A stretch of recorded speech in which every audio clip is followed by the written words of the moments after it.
ชินเจ้าเวียดนามมื้อนี้ก็เป็นมื้อที่2ของทริปเวียดนามของเฮาเนาะตอนนี้พวกเฮากำลังมากินอาหารเช้าหญิงเจนก็จะเฝอเวียดนามไป1ถ้วยส่วนเฮากินข้าวผัดส่วนนาวากับข้าวหอมก็กินขนมปังกันไปเนาะหลังจากที่กินอาหารเช้าแล้วพวกเฮาก็ย่างออกมาเบิ่งวิวของทะเลที่ติดกับร้านอาหารเพราะว่าบ่อนพักของเฮามีอาหารติดกับริมทะเลเสียงคลื่นที่กระทบกับหาดทรายก็ถือว่าม่วนอยู่ได้ข้าวหอมก็รู้สึกตื่นเต้นเพราะนี่คือครั้งแรกของเพิ่นที่ได้เห็นทะเลแต่ตัดภาพมาเบิ่งหญิงเจนตอนนี้บ่ฮู้ขุดหายังอยู่วิวของทะเลยามเช้าก็ถือว่าฮิวใจของเฮาได้ดีพอสมควรหลังจากที่กินอาหารเช้าแล้วพวกเฮาก็จะย่างไปขึ้นรถตอนนี้หญิงเจนก็รู้สึกว่าอาหารที่กินเข้าไปมันเริ่มอยากจะออกคืนแล้วแต่แนมเห็นรถก็รู้สึกเมาขึ้นมาทันทีเลยและนี่ก็คือสภาพของคนที่บ่อยากขึ้นรถเนาะงอแงบ่ฮู้ว่ามื้อนี้สิขายข้าวเปียกไปอีกจักถุงและสถานที่ท่องเที่ยวแรกที่พวกเฮาจะไปก็คือบ่อนนี้เลยเนาะพวกเฮาจะมาขี่เรือกระด้งกันในใจของเฮาก็บ่อยากจะขี่แล้วเนาะเพราะยานหญิงเจนบ่ไหว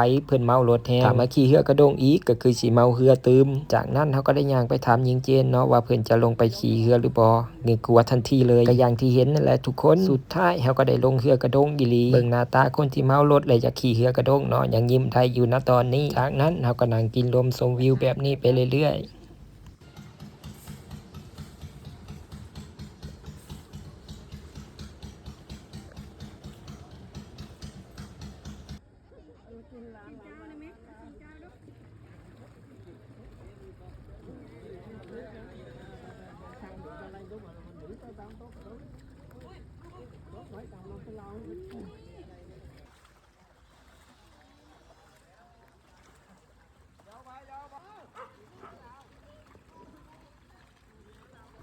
ตัดภาพมาอีกทีพวกเฮาก็ขึ้นบกมาแล้วเนาะเพราะว่าหญิงเจนบ่ไหวเพิ่นเมาเรือตื่มอีกเฮาก็เลยบอกคนพายเรือให้พาเข้าฝั่งก่อนหลังจากเมาเรือแล้วก็มานั่งรถต่อบอกเลยรอบนี้เมา2ชั้นหลังจากนั้นพวกเฮาก็มาถึงทะเลดานังเบิ่งสภาพหญิงเจนตอนนี้ทะเลก็คือสิบ่น่าตื่นเต้นกับเพิ่นแล้ว